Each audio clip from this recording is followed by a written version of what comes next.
Bismillahirrahmanirrahim. Assalamualaikum warahmatullahi wabarakatuh. Waalaikumsalam warahmatullahi wabarakatuh. Alhamdulillahirabbil alamin wassalatu wassalamu ala asyrofil anbiya wal mursalin sayyidina wa maulana Muhammadin. La haula wala quwata illa billahil aliyil azim. Sahabat Halaqah Ilmiah, kita bertemu lagi pada kesempatan kali ini dan kita akan membahas permasalahan tentang puasa. Kenapa? Karena kita akan menghadapi bulan puasa. Justru itu di sini kami akan jelaskan tentang fase-fase atau hal-hal yang berhubungan dengan puasa. Yang pertama adalah Kitabus Shiyam. Di sini kitab ini akan menerangkan tentang hal-hal yang berhubungan dengan bulan puasa. Di sini hukum puasa itu dibagi beberapa macam. Yang pertama wajib. Ada puasa hukumnya wajib. Itu ada 6. Yang pertama puasa Ramadan. Nomor 2 puasa qadha, puasa mengganti. Nomor 3 puasa kafarat, denda, puasa yang berbentuk denda. Yang keempat puasa di waktu haji dan umroh, karena sebagai pengganti dari denda penyembelihan. Maka kalau kita punya denda penyembelihan di waktu haji, itu nanti bisa diganti dengan puasa. Yang kelima puasa di waktu sholat istisqa. Di waktu masa-masa istisqa, ingin sholat istisqa, biasanya hakim itu memerintahkan puasa 3 atau 4 hari. Maka itu juga wajib. Yang keenam puasa nadar, itu hukumnya wajib. Ada puasa yang hukumnya sunnah. Nah, itu banyak. Ada puasa hari putih istilahnya, yaitu puasa di setiap tanggal 13, 14 dan 15 setiap bulan. Tentang puasa yang hukumnya sunnah, itu ada beberapa macam. Contohnya ada puasa Senin Kamis. Ada setiap bulan itu juga ada puasa sunnah, yaitu puasa di setiap tanggal 13, 14, 15. Itu namanya puasa hari putih. Ada puasa aswad, puasa hitam, namanya puasa aswad karena kita melaksanakannya di setiap tanggal 28, 29, 30 di waktu malam sangat gelap karena bulan sangat kecil. Jadi ada istilahnya puasa putih yang dilaksanakan setiap tanggal 13, 14, 15 karena ketika itu bulan sangat sempurna. Ada istilahnya puasa hitam yang dilaksanakan setiap tanggal 28, 29, 30 karena malam waktu itu sangat gelap karena bulan sangat kecil. Ada puasa yang puasa makruh. Contohnya ada hukumnya makruh puasa ketika puasa hanya di hari Jumat misalnya, itu makruh. Hari Jumat dia hanya puasa hanya di hari Jumat, maka makruh hukumnya. Atau puasa puasa tidak 1 tahun tak pernah berhenti, atau beberapa tahun tak pernah berhenti, maka itu juga makruh kalau bisa menyebabkan diri ini mudarat pada diri sendiri. Ada yang hukumnya haram puasa. Contohnya istri berpuasa sunnah tanpa izin suaminya, haram, tapi sah, tapi hukumnya haram. Istri yang puasa tapi tidak mendapat izin dari suaminya, itu haram, tapi hukumnya sah. Ada yang hukumnya haram tidak sah. Contohnya puasa di hari raya, itu haram dan tidak sah. Puasa di hari tasyrik 11, 12, 13 Dzulhijjah.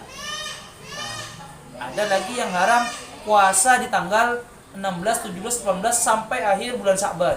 Separuh dari bulan Sya'ban itu hukumnya haram. Dari tanggal 16 sampai 30 Sya'ban. Ya, sekarang misalkan kita hanya mencukupkan puasa dari 16 sampai 30 Sya'ban, itu hukumnya haram. Tapi kalau kita mempunyai hajat, contohnya karena ingin mengkodok puasa dan bertepatan di nisful akhir bulan Sya'ban, tidak apa-apa. Yang tidak boleh tadi, yang haram di tanggal 16 sampai 30 Sya'ban itu ketika tidak ada alasannya. Kalau ada alasannya seperti untuk mengqadha karena sunnah yang memang menjadi kebiasaan Senin Kamis dan misalkan puasa Senin Kamis kan sunnah bertepatan dengan tanggal 16 sampai 30 Sya'ban, tidak apa-apa. Atau puasa dilanjutkan dari sebelumnya, dari tanggal 14 sampai tanggal 15 puasa, 16 17 juga tidak apa-apa puasa, karena sudah dimulai dari sebelum 16 Sya'ban. Itu tidak apa-apa. Tentang pembahasan Sya'ban. Terus di sini berbicara tentang rukun puasa itu ada 2. Yang pertama, rukun puasa itu adalah niat.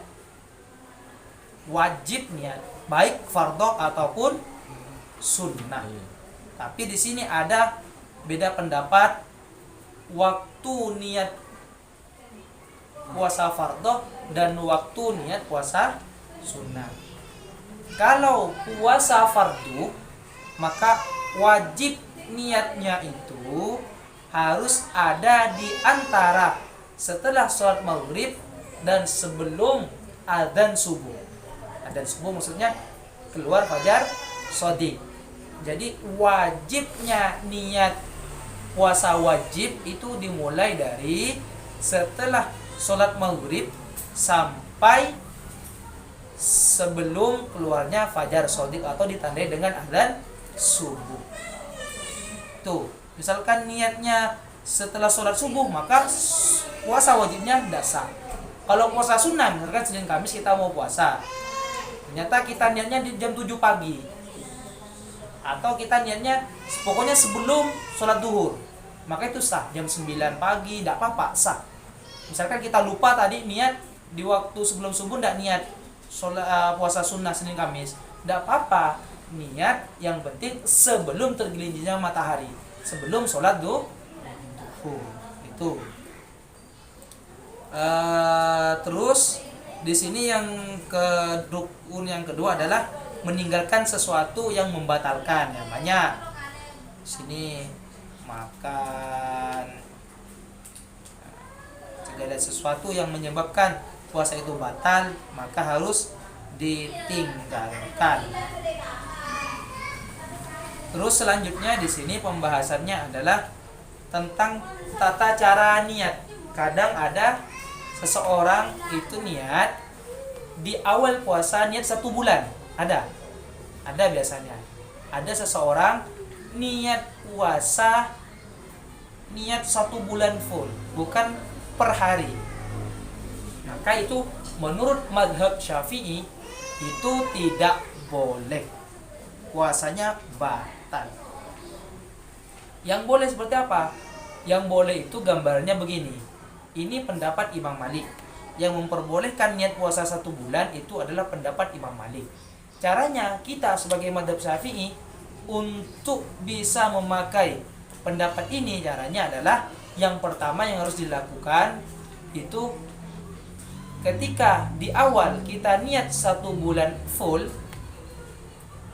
maka kita di dalam hati itu harus niat ikut Imam Malik. Harus ada perkataan itu.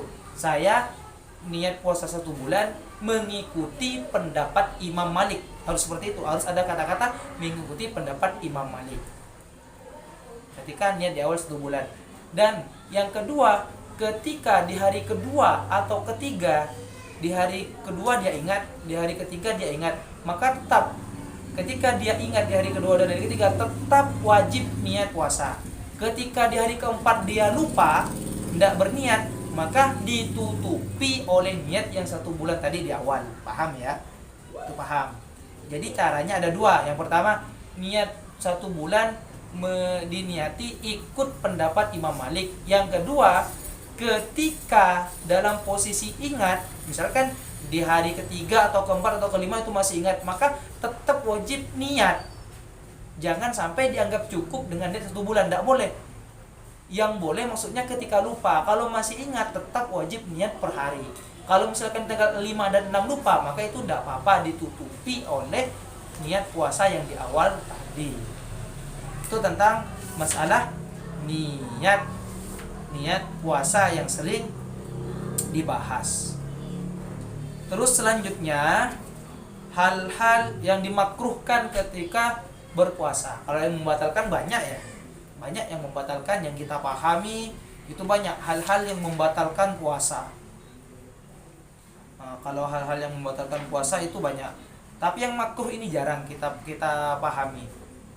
Yang pertama makruhnya itu menelan makanan, merasakan makanan. Kita menyicipi makanan misalkan, itu batal. Tapi kalau ada kebutuhan, misalkan takut makanan ini tidak enak atau apa, ketika perempuan masak banyak untuk bulan puasa dan dia tidak ada orang yang mencicipi, kalau tidak dicicipi ini bahaya, tidak enak, maka boleh hanya sedikit. Itu makruh hukumnya. Tapi kalau tidak ada hajat dirasakan, batal. Itu batal. Yang kedua makruh puasa itu adalah candu. Makruh ketika puasa siang hari dan puasa dan kita candu darah, itu maka dimakruhkan karena itu akan melemahkan badan. Makruh. Terus yang selanjutnya menghirup air secara yang banyak sampai terlanjur masuk ke sangat dalam, maka itu dimakruhkan. Terus yang selanjutnya hal yang dimakruhkan adalah mandi dengan cara cebur ke dalam air, itu makruh. Selanjutnya yang makruhnya puasa adalah siwak setelah tergelincirnya matahari, itu hukumnya makruh. Terus makruh selanjutnya adalah banyak tidur atau mengerjakan hal-hal yang tidak ada keuntungannya. Banyak tidur atau banyak main-main itu juga dihukumi makruh. Terus mengikuti syahwat yang mubah. Contohnya syahwat yang mubah, kita main game sampai sehari, itu makruh. Nah, terus hal-hal yang membatalkan itu juga banyak. Hal-hal yang membatalkan. Suntik bagaimana hukumnya? Kalau suntik hukumnya ketika di bulan siang bulan puasa kita disuntik, maka itu hukumnya tidak batal. Karena sesuatu yang masuk ke badan tidak melalui lubang tembus.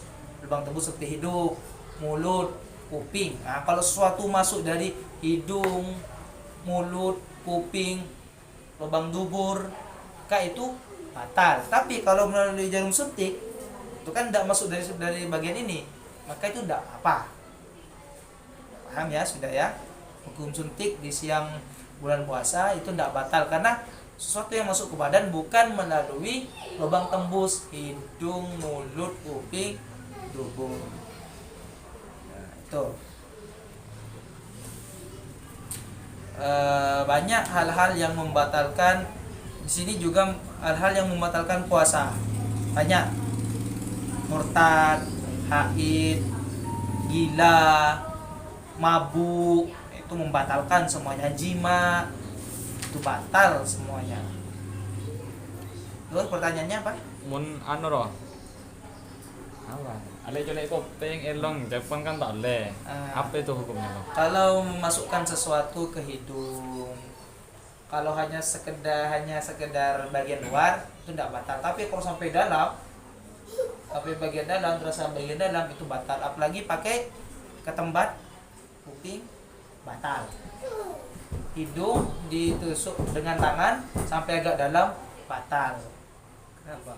Karena itu memasukkan sesuatu ke lubang yang tembus. Nah, kayak gitu. Berarti sama rokok itu sama. Kalau rokok itu ada penjelasannya. Itu awal mula fatwa rokok. Imam Zayyadi di kitab Safina itu ada. Awal mula fatwa Imam Zayyadi itu rokok tidak membatalkan. Karena Imam Zayyadi tidak mengetahui bagaimana proses atau bagaimana rokok itu beroperasi.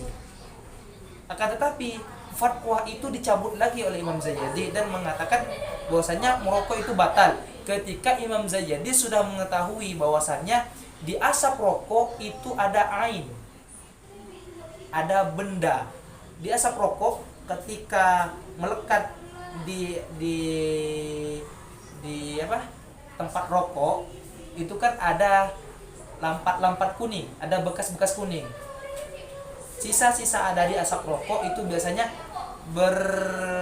mempunyai dampak kuning.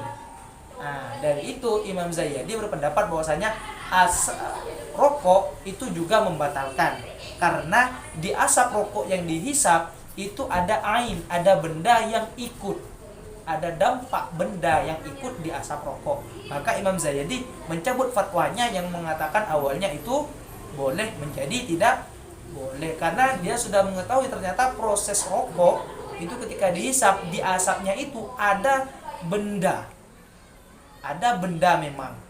Coba kita asap rokok itu kita taruh di dalam plastik atau dalam kertas, maka ada bekas kuning. Nah, itu makanya Imam Zayyadi berpendapat batal ketika merokok. Dan juga ada satu hal yang sering terjadi di masyarakat, kesalahan yang sangat banyak terjadi di masyarakat adalah di dalam kitab ini, ketika ada seseorang mendengarkan azan subuh, maka dia buru-buru minum sebelum azan ini selesai. Paham kan? Biasanya terjadi seperti itu di masyarakat. Oh, azan belum selesai, cepat-cepat dia minum, maka puasanya itu batal. Karena apa? Karena ketika muadzin itu azan, itu menunjukkan sudah keluar fajar shodiq. Makanya di waktu azan itu sudah tidak boleh makan, tidak boleh minum. Cuman selama ini kejadian yang terjadi di masyarakat kita, ketika azan subuh maka dia cepat-cepat minum sebelum azan selesai. Sebenarnya itu dihukumi batal di sini. Karena tanda keluarnya fajar shodiq itu adalah azan. Mungkin hanya ini yang bisa saya paparkan. Semoga sahabat Halaqah Ilmiah bisa puas dengan pembahasan kami dan kita bisa bertemu kembali di lain kesempatan. Semoga bisa berkah dan bermanfaat. Wassalamualaikum warahmatullahi wabarakatuh.